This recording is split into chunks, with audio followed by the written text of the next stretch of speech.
Banyak salahnya, banyak benernya kita ini. Ya, belok kiri, reteng kanan. Akhirnya kan bingung itu pengendara di belakangnya. Ya. Nah, belok kiri, reteng kanan itu sudah merupakan kesalahan karena membuat orang lain menjadi bingung, dosa itu. Ya. Yang belakangnya bingung, miso, dosa lagi dia.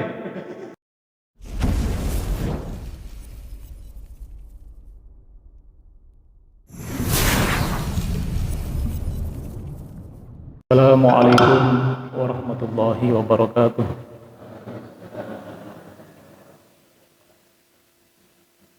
Alhamdulillahi rabbil alamin.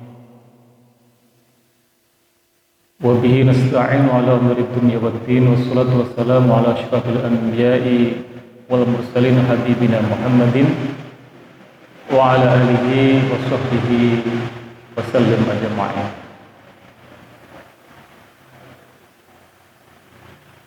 Bapak-bapak, ibu-ibu dan saudara-saudara sekalian yang dimuliakan Allah Subhanahu wa taala, alhamdulillah pada petang kali ini kita bisa meneruskan kajian kita diiringi dengan rintik-rintik hujan, sedikit deras, sedikit gerimis. Alhamdulillah. Hari ini kita sampai surah yang ke-99, yaitu surah Az-Zalzalah. Ada 8 ayat surah Az-Zalzalah ini, dan surah ini berbicara tentang balasan bagi orang-orang yang bertakwa dan balasan pula bagi orang-orang yang ingkar.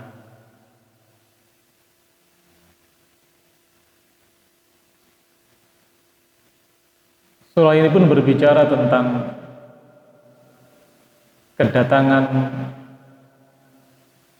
proses kedatangan kiamat, ya, kiamat. A'udzu billahi minasy syaithanir rajim. Bismillahirrahmanirrahim. A'udzu billahi minasy syaithanir rajim.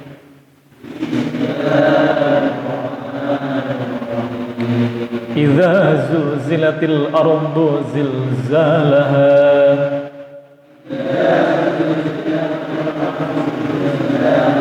wa akhrajatil ardu athqalaha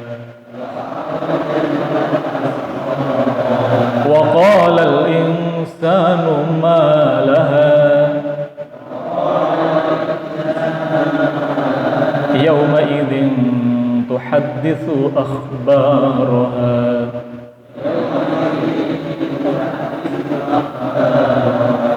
bi anna rabbaka awha laha yawma idzin yasdurun nasu ashtatan liyuraw a'malahum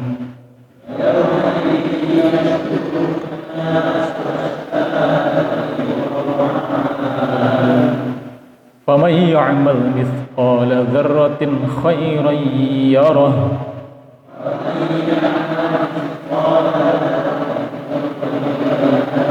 وَمَنْ يَعْمَلْ مِثْقَالَ ذَرَّةٍ شَرًّا يَرَهُ.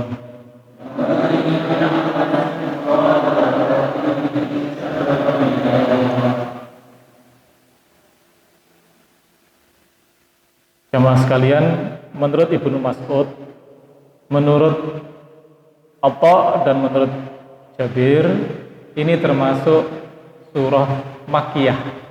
Artinya Nabi masih berada di Mekah. Karena periode Nabi itu ada 2, periode Mekah dan periode Madinah. Periode Mekah dijalani Nabi di masa kenabian kurang lebih berapa? Sekitar 12 tahunan, ya. Periode Madinah itu 10 tahun lebih. Tetapi menurut Ibnu Abbas dan menurut Qatadah, surah ini termasuk surah Madaniyah. Inilah yang diikuti oleh Imam Al-Jazairi dan juga Imam Az-Zuhaili. Sedangkan Imam Asy-Syaukani, Imam Al-Baghawi, Imam Ar-Razi dan Ibnu Katsir itu memilih pendapatnya Ibnu Mas'ud dan Jabir bahwa ini terkategori sebagai surah Makkiyah. Sedangkan Az-Jazairi dan juga Az-Zuhaili mengutip pendapatnya Ibnu Abbas dan Qatadah bahwa ini termasuk surah Madaniyah. Wallahu a'lam. Surah ini memiliki keistimewaan jamaah sekalian. Kata Nabi di dalam hadis riwayat Tirmizi dijelaskan bahwa idza zulzilat fa'tilu nisfal Qur'an, kata Nabi. Jadi surah idza zulzilat sampai akhir ini ta'dilu nisfal Qur'an, sepadan dengan separuh Al-Qur'an. Ya. Kalau qul huwallahu ahad itu sepadan dengan sepertiga Al-Qur'an. Kalau qul ya ayyuhal kafirun itu sepadan dengan seperempat Al-Qur'an. Ya. Hadis riwayat Tirmizi. Sedangkan idza zulzilat itu sepadan dengan setengah Al-Quran, Masya Allah. Ta'dilu nisfa itu separuh nisfa Al-Quran, separuh dari Al-Quran. Ustadz, berarti kalau saya baca idza zulzilat 2 kali sudah sama dengan khatam Al-Quran. Ngono ya ngono, ning ojo ngono. Itu fadilahnya ya, fadilahnya, keutamaan dari surah ini, sehingga ini termasuk surah yang utama sekali. Sampai-sampai Nabi mengatakan ini sudah seperti separuh dari Al-Quran. Begitu. Baik, kita baca satu persatu dan kita telaah maknanya satu persatu. Idza zulzilatil ardu zilzalaha,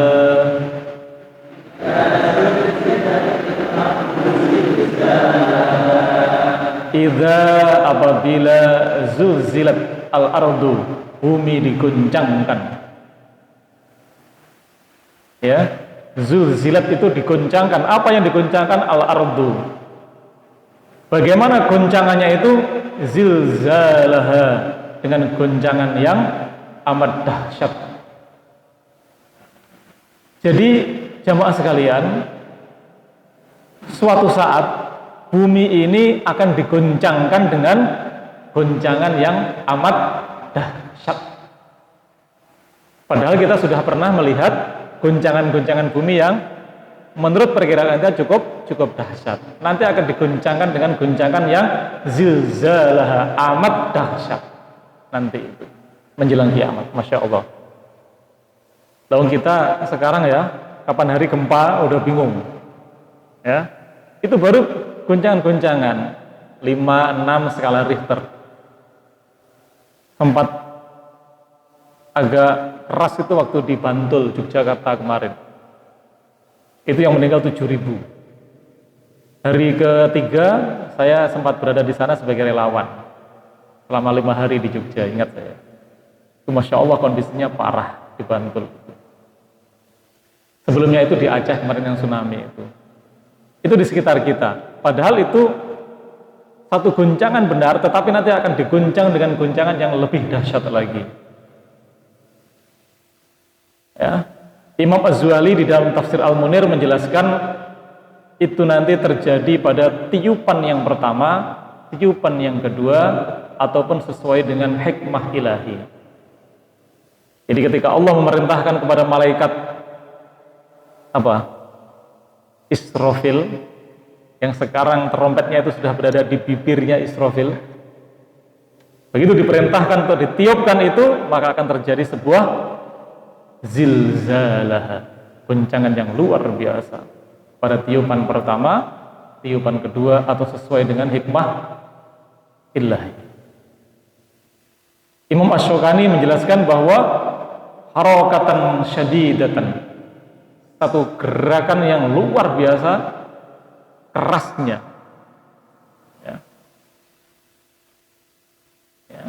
Jadi zulzilat ardu zilzalaha. Kata zilzalaha itu nanti akan diikuti dengan ha yang berikutnya. Jadi ini indah sekali, frase yang sangat indah menurut Imam At-Tabari di dalam Jami'ul Bayan fi Ta'wilil Quran. Itu frase yang sangat indah karena ini nanti akan diikuti, akan serasi dengan penghujung ayat-ayat sesudahnya. Jadi zulzilat ardu zilzalaha, Masya Allah. Wa akhrajatil ardu asqalaha,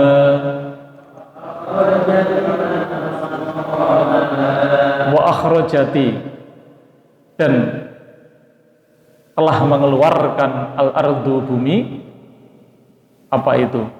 Asqalaha, beban-beban beratnya.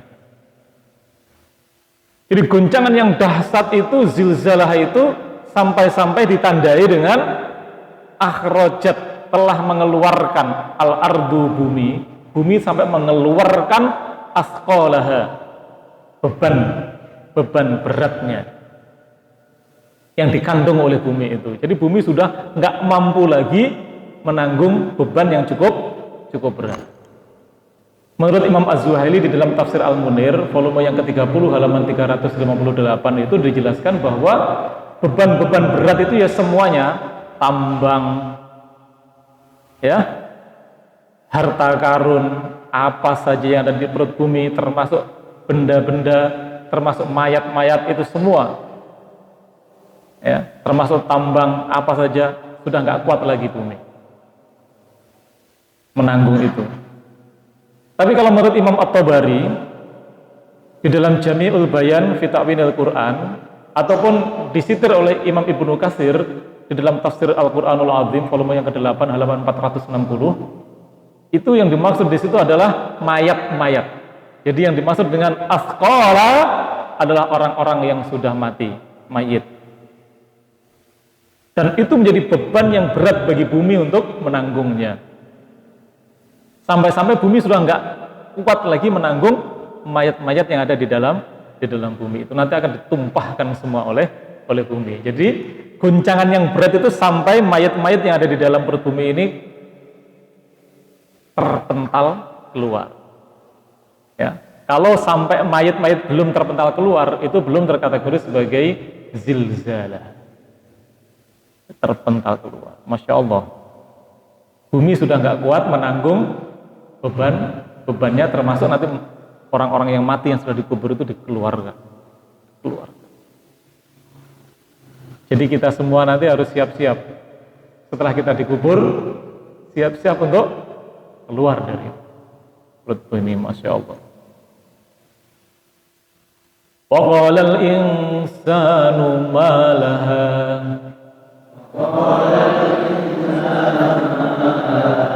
wa qala, dan bertanya-tanya al-insanu, manusia, malaha, mengapa bumi sampai menjadi begini? Malaha, mengapa bumi sampai menjadi begini? Lah yang bertanya-tanya itu di situ disebutkan al-insan bermakna am, umum. Tetapi Imam Al-Qurtubi di dalam Al-Jami' li Ahkamil Quran volume yang ke-20 halaman 148 itu menjabarkan bahwa al-insan di dalam konteks ini adalah Bani Adam yang kafir. Bani Adam yang kafir karena kekafiran mereka yang sudah teramat sangat, mereka buta akan hidayah Allah, mereka tidak mau lagi menerima Allah, sampai kemudian ketika terjadi itu mereka bertanya-tanya. Wa qala al-insanu ma laha, ada apa ini? Mengapa bumi menjadi begini? Jemaah sekalian, ini sebuah pertanyaan yang menunjukkan at-ta'ajjub, keheranan yang luar biasa, ta'ajjub, keheranan yang luar biasa. Ini menurut Abul Hayyan Al-Andalusi di dalam Tafsir Bahrul Muhit volume yang ke-10 halaman 522. Ini adalah pertanyaan yang menunjukkan ta'ajjub, bingung, saking bingungnya, panik, bingung, mereka bertanya, wa qala al-insanu ma laha yauma idzin tuhadditsu akhbaraha,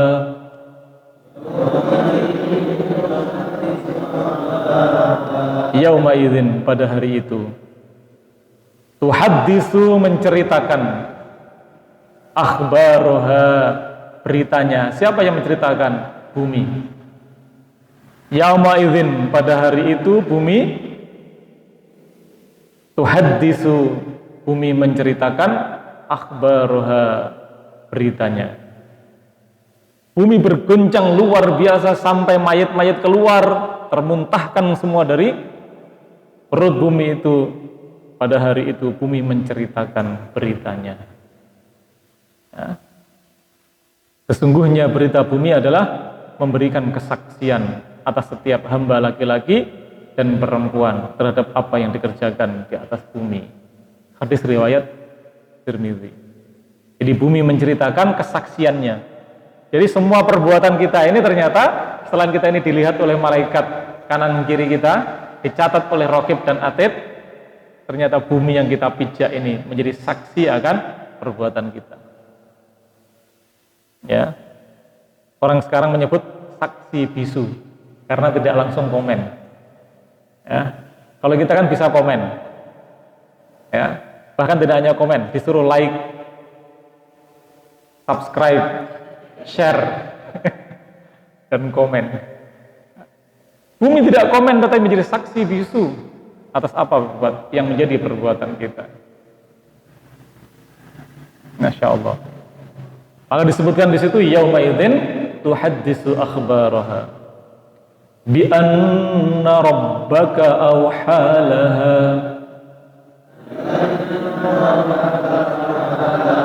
bi anna karena sesungguhnya rabbaka Tuhanmu wahai Muhammad awhalaha telah memerintahkan kepadanya, yaitu kepada bumi. Jadi bumi melakukan itu, bumi memuntahkan semua yang ada di dalam perut bumi itu, beban-beban yang berat di perut bumi itu, dan bumi menceritakan dan bumi menjadi saksi atas perbuatan manusia itu, karena sesungguhnya Tuhanmu, Rabbaka, itu auhalaha, telah memerintahkan yang demikian itu kepada bumi. Nah, kata yang menarik untuk kita telah adalah auha. Auha. Auha itu menurut Ibnu Athiyah di dalam Al-Muharrar Wajiz volume yang kelima halaman 511 itu bermakna wahyu. Auha. Jadi maknanya di situ adalah Allah telah mewahyukan kepada bumi. Ternyata bumi ini juga mendapat wahyu dari Allah. Kalau menurut Ibnu Athiyah, Allah telah mewahyukan. Dan mewahyukannya kepada bumi itu adalah ilqa'u khafiyan, menyampaikannya dengan cara yang tersembunyi, dengan cara yang halus disampaikan kepada bumi. Ini bumi wis wayahe, ya, wis wayahe, ya, sudah, gitu.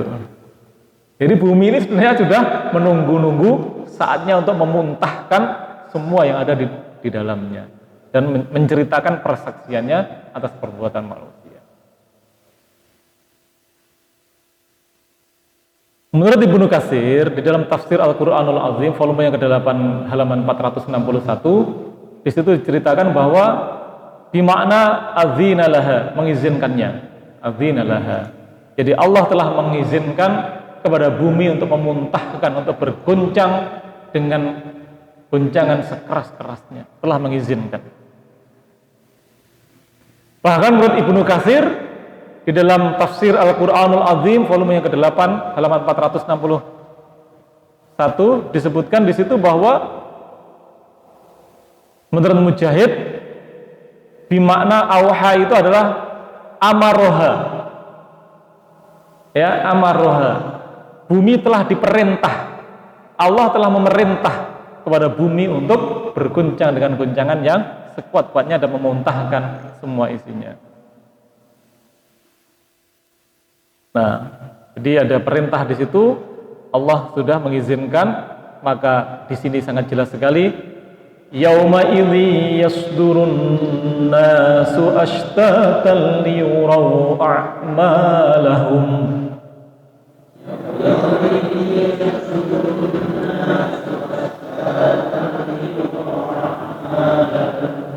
yauma idzin, pada hari itu. Ya.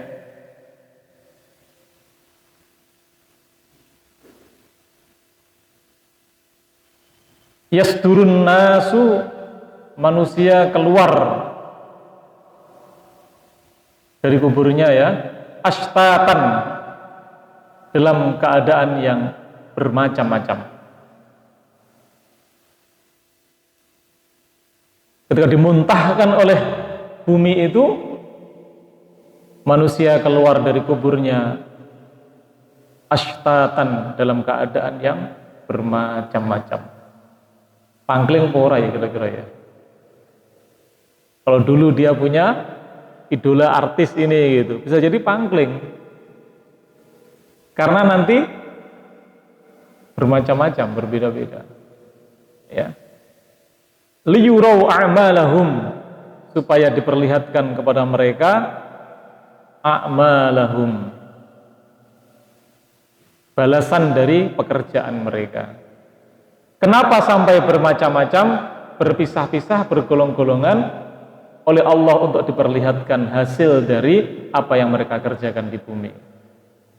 Jadi menurut Imam Az-Zuhali di dalam Tafsir Al-Munir volume yang ke-30 halaman 359 dijelaskan bahwa mereka menuju ke tempat hisabnya masing-masing.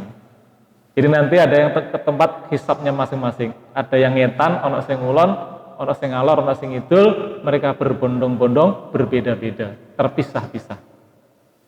Menuju ke tempat hisabnya masing-masing. Ashtatan, terpisah-pisah, terbagi-bagi sesuai dengan derajat mereka. Itu yang dijelaskan oleh Imam Al-Baydawi di dalam Anwarul Tanzil wa Asrarul Ta'wil volume yang kelima halaman 330. Nanti mereka akan terpisah-pisah sesuai dengan derajat mereka. Oh ini derajatnya segini karena dia terbiasa korupsi. Oh ini kelompok-kelompok koruptor semua ini. Derajatnya nangki-nangki, ini koruptor. Ini tukang begal, nah ini di sini ini. Nah ini. Nah ini yang biasa ngerogoti dana bantuan COVID ini. Nah ini derajatnya di sini ini. Nah itu. Nah ini biasa memanipulasi karena diberi kekuasaan lalu memanipulasi ya di sini. Jadi masing-masing nanti akan berjalan sesuai dengan golongannya masing-masing, terbagi-bagi, terpisah-pisah mengikuti derajat mereka. Imam Al-Baydawi. Lalu diperlihatkan kepada mereka amal mereka. Biar diperlihatkan. Ini loh 16 miliar yang Anda korupsi. Ya, gitu. Masuk masa pandemik yang lain pada tingkat kemiskinannya turun ya, jutaan orang, sementara ribuan orang meningkat ribuan persen. Ya Allah. Ini nanti akan keluar mereka sesuai dengan derajat mereka masing-masing. Faman ya'mal mithqala dzarratin khairan yarah.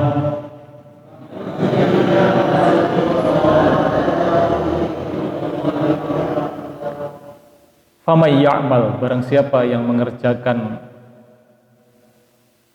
misqala, semisal atau seberat zarrah pun khairan, berupa kebaikan, yarahu, niscaya dia akan melihatnya, melihat balasannya itu. Faman ya'mal, barang siapa yang mengerjakan misqala dzarratin, ya, misqala dzarratin, semisal zarrah pun khairan, berupa kebaikan, yarahu, niscaya dia akan melihat balasannya. Jamaah sekalian, Ibnu Abbas mengatakan, yang dinukil oleh Imam Al-Qurtubi di dalam Al-Jami' li Ahkamil Quran volume yang ke-20 halaman 151, bahwa di situ dijelaskan Ibnu Abbas, jika Anda meletakkan tangan ke tanah, kan orang pada bertanya-tanya apa itu zarrah itu. Zarrah itu seberapa? Dulu zaman kita kecil biji sawi, biji sawi itu seberapa saya juga nggak tahu. Tapi kalau menurut Ibnu Abbas yang dinukil oleh Al-Qurtubi, itu diilustrasikan. Ibnu Abbas itu bercerita gini, Kalau Anda itu meletakkan tangan Anda ke tanah, lalu kemudian Anda mengangkat tangan Anda, kata Ibnu Abbas, maka debu-debu yang nempel di tangan Anda itulah dzarrah. Halus sekali. Dzarrah. Niki wonten debunipun to. Ini dzarrah. Debu yang nempel di tangan yang ditempelkan di tanah itu. Kecil sekali. Kalau menurut Imam Az-Zamakhsyari di dalam Al-Kasyaf volume yang keempat halaman 785, di situ disebutkan bahwa beliau memberi ilustrasi kalau kita sedang berada di rumah, kemudian di dekat jendela siang hari ada sinar matahari yang masuk, kemudian ada debu-debu yang kelihatan oleh sinar matahari itu, oke? Itulah dzarrah. Sebegitu lembutnya dzarrah.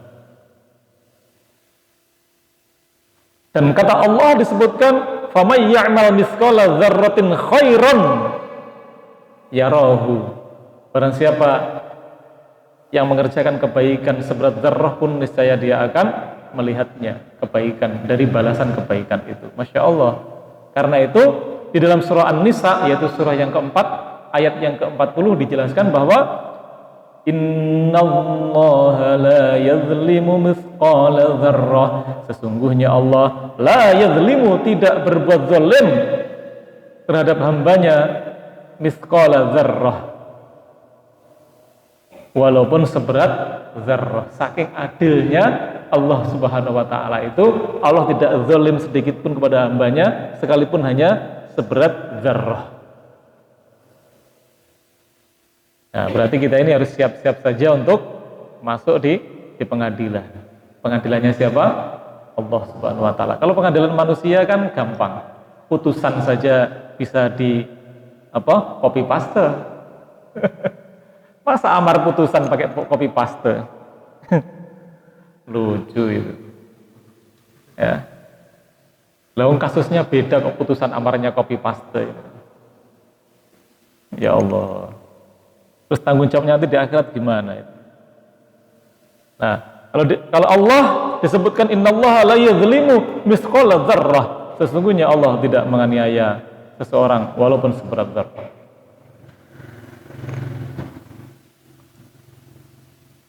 Wa may ya'mal mithqala dzarratin wa may ya'mal mithqala dzarratin syarran yarah.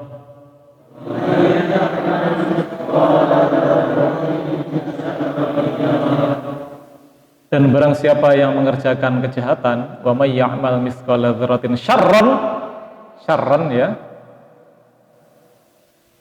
Wa may ya'mal, dan barang siapa mithqala dzarratin, mengerjakan seberat zarrah pun berupa syarran, keburukan, kejahatan, yarahu, niscaya dia akan melihat balasannya pula.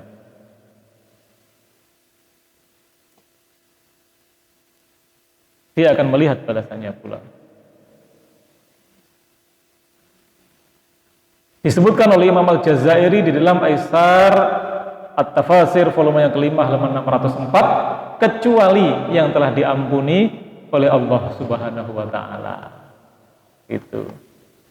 Jadi semua perbuatan buruk manusia itu walaupun seberat zarrah debu yang menempel di tangan itu akan tetap dihisab oleh Allah, kecuali yang telah diampuni oleh Allah Subhanahu wa taala. Kalau Allah sudah mengampuni, nggak ada yang bisa mencegahnya. Nggak ada. Ya. Kalau Allah sudah mengangkat derajat seseorang, nggak ada yang bisa menurunkannya. Kalau Allah sudah mengampuni, nggak bisa orang mencelakakannya. Karena itu Allah itu mempunyai sifat Al-Ghaffar, Maha Pengampun, yaitu menutup. Ya, menutup sesuatu kesalahan yang telah dibuat oleh manusia. Al-Ghaffar. Kalau Allah telah menganggap tidak ada lagi kesalahan yang dibuat manusia, itu sifat Allah Al-Afu, Maha Pemaaf. Allah itu Maha Pemaaf. Jadi kesalahan yang dibuat oleh hambanya dianggap sudah nggak ada begitu saja. Itu adalah Al-Afu. Tapi kalau orang berbuat dosa dan orang itu mengakui dosanya dan Allah pun mengakui dosa orang itu, tetapi diampuni oleh Allah, maka itu sifat Allah Al-Ghaffar. Nah, kita kan tidak bisa itu langsung mengandalkan pasti kita dimaafin oleh Allah. Ya, maka dari itu yang bisa kita lakukan adalah mohon ampun karena Allah mempunyai sifat Al-Ghaffar. Makanya Rasul itu istighfar 100 kali di dalam sehari. Rasulullah yang nggak punya salah dan dosa 100 kali. Lah kita ini loh, kan banyak salahnya kira-kira. Ya, banyak salahnya, banyak benernya kita ini. Ya, belok kiri, reteng kanan. Akhirnya kan bingung itu pengendara di belakangnya. Ya. Nah, belok kiri, reteng kanan itu sudah merupakan kesalahan karena membuat orang lain menjadi bingung, dosa itu.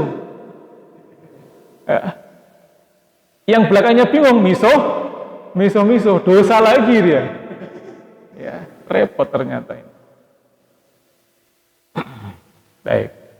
Ternyata kita ini dari hari ke hari banyak mengalami dosa. Apalagi status kita kan banyak. Semakin hari kan status kita ini semakin banyak. Dulu waktu masih kecil enak kita ini. Statusnya cuman anak dan cucu, selesai. Kita ini sebagai anak, kita sebagai cucu. Tapi semakin lama kan status kita makin banyak. Tiba-tiba jadi suami, ya jadi anak, ya jadi cucu, ya jadi suami. Semakin banyak apa kewajiban yang harus kita jalankan dengan status itu. Tiba-tiba menjadi istri, wah semakin banyak lagi. Setelah itu tiba-tiba menjadi seorang ayah, jadi seorang ibu, banyak lagi amanah itu, makin banyak dosa. Tapi itu kan makin banyak pahala. Iya memang makin banyak pahala, tapi juga makin banyak dosa atas berbagai kelalaiannya. Tiba-tiba kita selain jadi ayah, jadi suami, jadi kakek, jadi nenek, makin banyak lagi. Jadi ketua RT, makin banyak lagi. Ya. Jadi ketua takmir, ya, makin banyak lagi. Dan sebagainya. Jadi tukang syuting. Ya. Makin banyak lagi, Masya Allah. Kesimpulannya apa? Kesimpulannya bahwa ternyata hidup kita ini selain banyak pahala juga banyak dosa. Oleh karena itu harus lebih banyak membaca istighfar. Begitu. Baik Bapak Ibu dan saudara sekalian, mari kita lihat beberapa pelajaran atau ibroh dari surah ini. Yang pertama adalah dahsyatnya hari kiamat. Dan itu nanti pasti akan datang. Dan nanti mayat-mayat yang dikandung bumi itu akan dikeluarkan oleh bumi, saking beratnya beban bumi menanggung mereka. Kemudian diberitakannya amal yang dikerjakan oleh pelakunya. Nanti semua pelaku itu akan diberitakan amal-amal yang telah mereka kerjakan. Dan nanti akan terpisah menjadi golongan-golongan sesuai dengan derajat mereka di hari kiamat. Ya. Semoga kita semua nanti bisa dalam satu barisan, okay? Dalam satu barisan yang diridhoi oleh Allah Subhanahu wa Ta'ala. Kita dulu ketemu bro di Syekh Musa. Nah, nanti ketemu lagi, alhamdulillah bareng-bareng. Gitu. Ya Allah. Nah karena itu maka ini menjadi dorongan bagi kita agar kita senantiasa berbuat baik. Jadi surga dan neraka itu adalah targhib wa tarhib. Ya. Surga itu dorongan. Nasihat-nasihat untuk berbuat baik itu dorongan. Targhib. Kalau tarhib itu ancaman-ancaman. Tarhib. Neraka dan sebagainya. Kita hendaknya menjadi peka terhadap targhib wa tarhib yang ada di dalam Al-Quran itu. Ya, tarhib pakai hak ya, tarhib ancaman. Kalau memuliakan itu tarhib pakai hak. Ya.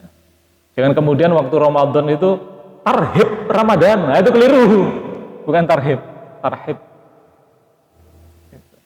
Baik, Bapak Ibu dan saudara sekalian, semoga sedikit yang kita bahas pada petang kali ini bermanfaat bagi kita sekalian. Semoga kita diselamatkan oleh Allah Subhanahu wa taala mulai dari dunia ini hingga di akhirat kelak. Semoga kita semua ini termasuk orang-orang yang diridhoi oleh Allah Subhanahu wa taala, dibalas dengan jannahnya. Amin. Amin ya rabbal alamin. Ihdinas siratal mustaqim. Assalamualaikum warahmatullahi wabarakatuh.